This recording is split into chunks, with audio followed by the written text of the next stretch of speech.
ஆன்மீக சொந்தங்கள் அனைவருக்கும் அன்பான மாலை வணக்கம். நாம் நம்மளுடைய சேனலில் தொடர்ந்து ஏப்ரல் மாதம் 12ஆம் தேதிக்கு பிறகு நிகழக்கூடிய கிரக மாற்றங்களால் என்ன மாதிரியான பலன்களை ஒவ்வொரு ராசிக்காரர்களும் அடைய போகிறாங்க அப்படின்றதாங்க பார்த்துட்டு வந்துட்டுருக்கோம். அந்த தொடர்ச்சியில் இன்றைக்கி என்ன ராசி பார்க்க போகிறீங்க அப்படின்னா விருச்சிக ராசிக்கு தான் பார்க்க போகிறீங்க.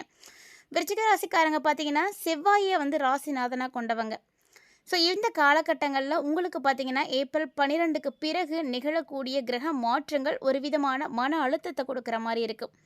அதே சமயம் எதிர்பாராத அதிரடி மாற்றங்களையும் கொண்டு வரப்போகுதுங்க. ஸோ உங்கள் ராசிக்கு 5 மற்றும் 6ஆம் இடங்களில் ஏற்படக்கூடிய இந்த அதிர்வுகளானது ஒரு சில முக்கியமான எச்சரிக்கைகளை உங்களுக்கு கொடுக்க இருக்குது. ஸோ அதை பற்றி தான் தெளிவாக இந்த பதிவில் நம்ம பார்க்க போகிறோம். கூடவே பார்த்திங்கன்னா ஆன்மீக ரீதியாக இந்த காலகட்டங்களில் நிகழக்கூடிய பாதிப்புகளை குறைக்கிறதுக்கு என்ன வழிபாடுகள் செய்யலாம், பரிகாரங்கள் செய்யலாம் அப்படின்றதையும் தெரிஞ்சுக்கலாம். வீடியோக்குள்ளே போகிறதுக்கு முன்னாடி நீங்கள் நம்ம சேனலை சப்ஸ்கிரைப் பண்ணாமல் இருக்கீங்க அப்படின்னா மறக்காமல் சேனலை சப்ஸ்கிரைப் பண்ணிக்கோங்க. கூடவே பக்கத்தில் இருக்கிற பெல் சிம்பிளையும் கிளிக் பண்ணிக்கோங்க. அப்போ தான் நாங்கள் போடக்கூடிய வீடியோக்கள் எல்லாமே உங்களுக்கு நோட்டிஃபிகேஷன் உடனுக்குடன் வந்தடையும். நீங்களும் பார்த்து பயன்பெறலாம். வாங்க வீடியோக்குள்ளே போகலாம். விருச்சிகராசி நேர்களை பொறுத்த வரைக்கும் ஏப்ரல் 12க்கு பிறகு நிகழக்கூடிய முக்கியமான ஒரு சில கிரகங்களுடைய மாற்றங்களால் நீண்ட நாட்களாக உங்களுக்கு என்ன விஷயமானது தடைப்பட்டுட்டு இருந்ததோ அந்த ஒரு காரியம் இப்போ நடக்க போகுதுங்க. வேலை இல்லாமல் இருக்கீங்க அப்படின்னா கூட இப்போ உங்களுக்கு புதுசாக ஏதாவது ஒரு வேலை வாய்ப்புகள்லாம் இந்த நேரத்தில் தேடி வரும். அதுவும் உங்களை தேடி வரும். அதுக்கான வாய்ப்பு நிறையவே இருக்குது. விருச்சிகராசி நேயர்களுக்கு பார்த்திங்கன்னா உரிய சந்தேக குணமானது கண்டிப்பாக இருக்கும். எந்த ஒரு விஷயத்தையுமே இவங்க ஈஸியாக நம்பவே மாட்டாங்க. அதனால் இந்த டைமில் உங்களுக்கு ஏற்படக்கூடிய அந்த சந்தேக குணத்தை கைவிட்டுட்டு அதனால் எந்த ஒரு வாய்ப்பையும் அலட்சியப்படுத்தாமல் அதெல்லாம் கைவிட்டுடுங்க. கையில் இருக்கக்கூடிய அற்புதமான ஒரு வாய்ப்பை நீங்கள் பயன்படுத்திக்கிட்டீங்க அப்படின்னா வாழ்க்கையில் நீங்கள் முன்னேற்றம் அடைய முடியும். இன்னும் பார்த்தீங்கன்னா பெரிய அளவில் வருமா அப்படின்னு காத்திருந்தீங்க அப்படின்னா இருக்கக்கூடிய வாய்ப்பு உங்களை விட்டு போயிடுமே தவிர புதுசாலாம் எதுவும் உங்களுக்கு பெருசாக கிடைக்க போகிறதில்ல. ஸோ எப்போதுமே எல்லாருக்கும் இதே விஷயம் தாங்க. எந்த ஒரு வாய்ப்பு கிடைத்தாலும் பயன்படுத்துங்க. அது நல்லது நடக்குதா கெட்டது நடக்குதா அப்படின்றத பின்னாடி பார்த்துக்கலாம். ஏன் சொல்கிறேன்னா அது ஒருவேளை உங்களுக்கு அதிர்ஷ்டம் தரக்கூடிய விஷயமா இருந்துச்சு அப்படின்னா உங்களுடைய வாழ்க்கையை நீங்கள் அடுத்த கட்டத்துக்கு கொண்டு போயிடலாம். எப்போதுமே எந்த ஒரு வாய்ப்பையும் பயன்படுத்துங்க. ஏன்னா வாய்ப்புக்காக தான் இன்றைக்கி பலரும் பார்த்திங்கன்னா காத்துட்ருக்காங்கன்னு சொல்லணும், போராடிட்டுருக்காங்கன்னு சொல்லணும். எளிமையாக கிடைக்கக்கூடிய வாய்ப்பு அப்படின்றதுனால நீங்கள் அலட்சியப்படுத்தாதீங்க, பயன்படுத்திக்கோங்க. இந்த காலகட்டங்களில் கிரகங்களுடைய மாற்றங்களால் உங்களுடைய பேச்சில் கொஞ்சம் கடுமையானது தெரியும். யார்கிட்ட பேசினாலும் கோபமாக பேசுகிற மாதிரி, எடுத்தெறிஞ்சு பேசுகிற மாதிரி, குறிப்பாக பணியிடத்தில் குடும்பத்தில் தேவையில்லாத வாக்குவாதங்களை எல்லாம் நீங்கள் பண்ணுற மாதிரி இருக்கும். ஸோ இந்த மாதிரியான விஷயங்கள்லாம் ஈடுபடாதீங்க. நீங்கள் சாதாரணமாக சொல்லக்கூடிய ஒரு விஷயம் கூட மற்றவங்களுக்கு அது தப்பாக தான் தெரியும். அதனால் நீங்கள் என்ன பண்ணுறீங்க அப்படின்னா உங்களுக்கு கோபமே வந்தாலுமே கூட நீங்கள் கட்டுப்படுத்தி தான் ஆகணும். சொல்லப்போனால் விருச்சிகராசி நேயர்களுக்கு கோபம்தான் உங்களுக்கான மிகப்பெரிய எதிரியாக இருக்க போகிறாங்க. ஸோ நீங்கள் கோபப்பட்டீங்க அப்படின்னா இந்த மாதத்தை உங்களால் எளிமையாக கடந்து வரவே முடியாதுங்க. அதுவே உங்களுக்கு மிகப்பெரிய எதிரியாக மாறிடும். அதனால் எப்போதுமே நீங்கள் நிதானமாக இருங்க. நிதானம் ரொம்ப ரொம்ப அவசியமான ஒன்று. விருச்சிகராசி நேயர்களை பொறுத்த வரைக்கும் நடக்கிறது நடக்கட்டும் பார்த்துக்கலாம், நாம் தானே அப்படின்ற மாதிரி இருப்பாங்க. ஆனால் இந்த ஏப்ரலில் நீங்கள் அப்படி இருக்கிறது அந்தளவுக்கு நல்லது கிடையாதுங்க. இந்த காலகட்டங்களில் பணப்புழக்கம் உங்களுக்கு ஓரளவுக்கு சிறப்பாக இருக்கும். ஏன்னா பணத்துக்கு பிரச்சனை இருக்காது. இருந்தாலுமே கூட புதுசாக கடன் வாங்காதீங்க. எந்த ஒரு விஷயத்துக்காகவும் நீங்கள் புதுசாக கடன் வாங்குறீங்க அப்படின்னா அதனால் உங்களுக்கு பிரச்சனைக்கு மேலே பிரச்சனை வந்துகிட்டே தான் இருக்கும். யாருக்கும் ஜாமீன் கையெழுத்தெல்லாம் போடாதீங்க. தேவையில்லாமல் யாரையும் நம்பி பணம் கொடுக்காதீங்க. பழைய பாக்கிகள் எதுவும் வச்சுருக்கீங்க அப்படின்னா அதெல்லாம் இப்போ வசூல் பண்ணிக்கோங்க. ஆனால் வசூல் பண்ணுறது அப்படிங்கிறது அவ்வளோ சாதாரண விஷயம் கிடையாதுங்க. ரொம்ப கொஞ்சம் தாமதம் தான் எடுக்கும். ஆனாலும் பொறுமையாக நீங்கள் காத்திருந்து அந்த விஷயத்தை நீங்கள் கைப்பற்றியே ஆகணும். அதுதான் உங்களுக்கு நல்லது. இந்த காலகட்டங்களில் இது மாதிரி சின்ன சின்ன விஷயங்களில் எல்லாத்துலேயுமே நீங்கள் கவனம் செலுத்துங்க. இல்லை அப்படின்னா விருச்சிகராசி நேயர்களுக்கு இன்னுமே ஆபத்துக்களானது வரத்துக்கு தான் வாய்ப்புகள் இருக்குது. என்ன மாதிரியான ஆபத்துக்கள்லாம் வரப்போகுது அப்படின்றத நம்ம பார்க்க போகிறோம். ஸோ இந்த நாள் உங்களுக்கான ஒரு மாதமாக இருக்க போகுதுங்க. பயன்படுத்துங்க. ஏன்னா எந்த ஒரு விஷயமுமே நம்ம செயல்படாமல் அதுக்கான ரிசல்ட்டை எதிர்பார்க்கவே கூடாது. அந்த மாதிரி தான் இந்த டைமில் விருச்சிக ராசிக்காரர்களுக்கும் பல நாள் கனவுகளெல்லாம் நினைவாகும் தான். ஆனால் அதுக்கு முன்னாடியே பார்த்திங்கன்னா உங்களுக்கு நிறைய விஷயங்களானது நடக்க ஆரம்பிச்சிடும். குறிப்பாக ஏப்ரல் 14க்கு முன்னாடியே பார்த்திங்கன்னா இது வரைக்கும் நடக்காத விஷயங்கள்லாம் உங்களுக்கு நடக்க ஆரம்பிச்சிடும். கௌரவம், சமூக அந்தஸ்தானது, வழக்குகள் இது எப்படி எல்லாமே நடக்க ஆரம்பிக்கும். கைவிட்டு போன பொருள் கூட உங்களுக்கு கிடைச்சிடும். தொழில், வியாபாரம், நிதிநிலை அப்படின்னு எல்லாத்துலேயுமே நீங்கள் முன்னேற்றங்கள் தான் பார்க்க போகிறீங்க. ஆனாலுமே இந்த டைமில் உங்களுக்கு வரக்கூடிய பிரச்சனை உங்களுடைய நண்பர்களால் வரத்துக்கான வாய்ப்புகள் நிறைய இருக்குது. அதனால் அவங்கக்கிட்ட கொஞ்சம் எச்சரிக்கையாக இருந்துக்கோங்க. நிதி மேலாண்மையிலும் கவனம் செலுத்துங்க. அதே மாதிரி ஆரோக்கியத்துலேயும் கவனம் செலுத்துங்க. என்னதான் நமக்கு தொழிலும் வியாபாரமும் நல்ல வளர்ச்சியாகவும் நல்ல வாய்ப்புகளோடும் இருந்தாலுமே கூட ஒரு சில நேரத்தில் நீங்கள் கவனமாக இருக்கணும். காரணம் பார்த்தீங்கன்னா செவ்வாய் அஷ்டமத்தில் இருக்கிறாரு.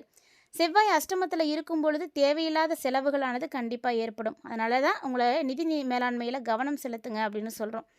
அதே காதல், குடும்ப வாழ்க்கை அப்படின்லாம் பார்க்கும் பொழுது காதலில் நிறைய இனிமையான தருணங்கள்லாம் இருக்கும். குடும்பத்தில் புரிதல் உணர்வு அப்படின்றது அதிகரிக்க ஆரம்பிக்கும். இதே பார்த்திங்கன்னா ஏப்ரலில் 12க்கு அப்புறமா ஒரு சில சவால்கள் உங்களுக்கு இருக்கத்தான் செய்யும். இருந்தாலுமே கூட நீங்கள் எந்த அளவுக்கு பொறுமையோடு கையாளுறீங்களோ அந்த அளவுக்கு அந்த சூழ்நிலைகள் எல்லாமே உங்களுக்கு சுமூகமாக மாற ஆரம்பிச்சிடும். ஸோ அப்படியே ஒரு வேளை அந்த சூழ்நிலை கடுமையாக இருந்தாலுமே அதை உங்களுக்கு சாதகமாக உங்களால் மாற்றிக்க முடியுங்க. உடல் ஆரோக்கியம் அப்படின்னு பார்க்கும் பொழுது கண்டிப்பாக இந்த காலகட்டங்களில் சின்ன சின்ன பிரச்சனைகள் உங்களுக்கு வரதான் செய்யும். மனசில் கண்டிப்பாக அமைதி இருக்கவே இருக்காது. மன உளைச்சலானது இருக்கும். அதனால் நீங்கள் தியானம் பண்ணுங்கள். உங்களுக்கு பிடித்தமான பாடல் கேட்குறது, பிடித்தமானவங்கள்ட்டோட பேசுகிறது, அன்பை பகிர்ந்துக்கிறது, இது எல்லாமே உங்களுக்கு ஒரு வகையில் வந்து நிறைய அதிர்ஷ்டங்களை கொடுக்கும். நிறைய மனசுக்கு ரிலீஃபை கொடுக்கும். ஆரோக்கியத்தில் முன்னேற்றத்தை கொடுக்கும். இதே கல்வி பயிலக்கூடிய மாணவ மாணவிகளாக நீங்கள் இருக்கீங்க அப்படின்னா கல்வித்துறையில் சீரான முன்னேற்றம் கிடைக்கும். வெளிநாடு போய் படிக்கணும் அப்படின்னு ஆசைப்பட்டுருக்கக்கூடியவங்களாம் நீங்கள் இருந்தீங்க அப்படின்னா இந்த டைமில் உங்களுக்கு வெளிநாட்டு வாய்ப்புகளும் கிடைக்கும். உயர்கல்விக்காக நீங்கள் வெளிநாடு போவீங்க. விருச்சிக ராசிக்காரங்க கண்டிப்பாக வெளிநாடு போய் பயின்று நல்ல ஒரு பொசிஷனுக்கு போகிறதுக்கான வாய்ப்புகள் இருக்குது. செவ்வாயும் ராகு கேதுவினுடைய பாதிப்புகளும் கண்டிப்பாக இந்த டைமில் இருக்குங்க. இந்த பாதிப்புகள் வந்து குறைக்கிறதுக்கு நீங்கள் உங்களுடைய கந்தனை மனசார வழிபாடு செய்யுங்க. நீங்கள் கந்தனுடைய பாதத்தில் சரணடையும் பொழுது உங்களுக்கு எந்த பிரச்சனையும் ஏற்படாது. நம்ம நிறைய பதிவுகளை சொல்லிகிட்டு இருக்கோம். விருச்சிக ராசி நேயர்கள் செவ்வாய்க்காரகனான முருகப்பெருமான தொடர்ந்து வழிபாடுகள் செய்யுங்க. முருகனுக்கு உரிய மந்திரங்களை சொல்கிறது, கந்தசஷ்டி கவசம் கேட்குறது, செவ்வாய்க்கிழமையில் வெற்றிலை தீபம் போடுறது, ஏழை எளியவர்களுக்கு உதவி செய்கிறது, இது எல்லாமே முருகனுக்கு ரொம்ப ரொம்ப பிடித்தமான விஷயம். முருகனுடைய அருளை நீங்கள் அடையணும் அப்படின்னு நினைக்கிறீங்கன்னா இந்த மாதிரியான விஷயங்களையெல்லாம் கண்டிப்பாக செய்யுங்க. பொதுவாக கிரக மாற்றங்களால் ஏற்படக்கூடிய பாதிப்புகள் குறையிறதுக்கு இந்த மாதிரியான விஷயங்களையெல்லாம் நம்ம வந்து செய்கிறோம். இந்த காலகட்டங்களில் நீங்கள் இன்னும் என்ன செய்யலாம் அப்படின்னா உங்களுடைய மன பலத்தை அதிகரிக்கிறதுக்காக ஆன்மீக ரீதியாக செய்யக்கூடிய பரிகாரத்தையும் வந்து செய்யுங்க. ஏழை எளியவர்களாக பார்த்து நீங்கள் துப்புரவு தொழிலாளர்களுக்கெல்லாம் வந்து செந்நிற இனிப்புகளை வந்து வழங்கலாம். செவ்வாய் கிரகத்தினுடைய எதிர்மறை தாக்கத்தை வந்து குறைக்கிறதுக்கு இந்த எளிமையான பரிகாரம் உங்களுக்கு ரொம்ப உதவியாக இருக்கும். அதே போல் கோபத்தை நீங்கள் கண்டிப்பாக வந்து குறைச்சே ஆகணும். இப்படி கோபத்தை குறைக்கிறதுக்கு என்ன பண்ணலாம்? 10 நிமிடங்கள் வந்து நீங்கள் தியானம் செய்யுங்க. உங்களுடைய சிந்தனையை வந்து தெளிவாக்கும். அமைதியாக ஒரு இடத்துல போய் உட்காருங்க. 10 நிமிஷம் ஒரு நாளைக்கு. இதை மட்டும் செஞ்சீங்க அப்படின்னா உங்கள் மனசில் எந்த கோபமும் வரவே வராது. கோபப்படுற மாதிரியான சூழ்நிலைகள் இருந்தாலுமே கூட அதை எப்படி ஹேண்டில் பண்ணணுமோ அதை கற்றுக்கோங்க. ஏப்ரல் 12 உங்களுக்கு கிரக மாற்றங்களானது நிச்சயமாக உங்களை வந்து சேருங்க. சொல்லப்போனால் இந்த 12ஆம் தேதி அன்னைக்கு நடக்கக்கூடிய மாற்றம் உங்களை கொஞ்சம் அலக்களிக்கத்தான் செய்யும். ஆனாலுமே அதனால நினச்சி கவலைப்படாதீங்க. என்னதான் இந்த பிரச்சனைகள் உங்களை அலக்களித்தாலுமே கூட மன உறுதியால் ஒரு மாபெரும் வெற்றியாக உங்களுக்கு கண்டிப்பாக அது மாறும். அதனால் தைரியமாக இருக்கணும். துணிஞ்சு செயல்படுங்க. நிதானத்தோடும் இருங்க. விழிப்புணர்வோடும் செயல்படுங்க. இப்படி எல்லா வகையிலையுமே நீங்கள் உங்களை நீங்களே மாற்றிக்கிட்டீங்க அப்படின்னா மட்டும்தான் இந்த ஏப்ரலில் வந்து நீங்கள் சிறப்பாக கொண்டு வர முடியும். ஏப்ரல் 12க்கு பிறகு நிறைய மாற்றங்கள் விருச்சிகராசி நேயர்களுக்கு ஏற்பட போகுதுங்க. அதில் முக்கியமான ஒரு சில தகவல்களை தான் நீங்கள் தெரிஞ்சுட்டு இருந்துப்பீங்கன்னு நினைக்கிறேன். இது இல்லாமல் விருச்சிகராசி நேயர்களுக்கு நிறைய மாற்றங்களானது காத்துட்ருக்கு. ஏன்னா உங்களுக்கு 12க்கு அப்புறமா நடக்கக்கூடிய கிரக மாற்றங்களில் முக்கியமானதாக இருக்கக்கூடியது அப்படின்னா சூரியனுடைய பயிற்சி தான். ஸோ சூரியன் பயிற்சி ஆகிறார். அதுக்கப்புறம் 26 பார்த்தீங்கன்னா ராகு பகவான் பஞ்சமஸ்தானத்துலேருந்து சுகஸ்தானத்துக்கு மாறுறாரு. அதே மாதிரி 26ஆம் தேதி அன்றைக்கி கேது பகவான் லாபஸ்தானத்துலேருந்து தொழில்ஸ்தானத்துக்கு மாறுறாரு. 30ஆம் தேதி அன்றைக்கி புதன் பகவான் பஞ்சமஸ்தானத்துலேருந்து ரணருணு ரோகஸ்தானத்துக்கு மாறுறாரு. இந்த மாதிரி கிரகநிலைகளுடைய மாற்றங்கள் உங்களுக்கு இருந்துகிட்டே இருக்கும். புகழை மட்டுமே நீங்கள் குறிக்கோளாக கொண்டு செயல்பட்டீங்க அப்படின்னா இந்த டைமில் பொன்னான வாய்ப்புகள்லாம் கிடைக்கும்.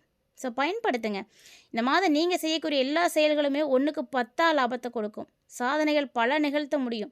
உங்களுடைய வாழ்க்கையில் இருந்த மிகப்பெரிய ஒரு வழியானது நீங்க போகுது. வாழ்க்கை துணை வகையில் நல்ல ஒத்துழைப்பு கிடைக்கும். பொருளாதார நிலை உயர ஆரம்பிக்கும். வீடு, மனை, வாகனம் அப்படின்னு எல்லா இனங்கள்லையுமே உங்களுக்கு அனுகூலமாக தான் இருக்க போகுது. ஸோ அரசு துறையில் வேலை செஞ்சாலும் சரி, தனியார் துறையில் வேலை செஞ்சுட்டு இருந்தாலும் சரி, எல்லாருக்குமே வந்து பணி வாய்ப்புகள் நிறைய இருக்குது. ஸோ இந்த காலகட்டங்களில் தொழிலதிபர்களாக இருந்தீங்க அப்படின்னா நல்ல முன்னேற்றம் பார்ப்பீங்க. பெண்களாக இருக்கீங்க அப்படின்னா ஒரு சில ஊழியர்களால் நீங்கள் ஏதாவது ஒரு நெருக்கடிகளுக்கு உள்ளாகிற மாதிரி இருக்கும். அதனால் வார்த்தைக்கு மதிப்பு கொடுங்க. தைரியமாக இருங்க. தைரியமான குணத்தோடு இருந்தீங்கன்னா விருச்சிகராசி நேயர்களை அடிச்சிக்கிறதுக்கு ஆளே கிடையாதுங்க. இந்த காலகட்டங்களில் டெக்னிக்கல் துறையில் இருந்தீங்க அப்படின்னா ரொம்ப சிறப்பான வகையில் நீங்கள் முன்னேற்றம் அடைய முடியும். புகழ், பாராட்டு அப்படின்னு எல்லாமே கிடைக்குங்க. ஸோ காத்திருந்து நீங்கள் கடமைகளை சரியாக செய்யுங்க, நல்லதே நடக்கும்.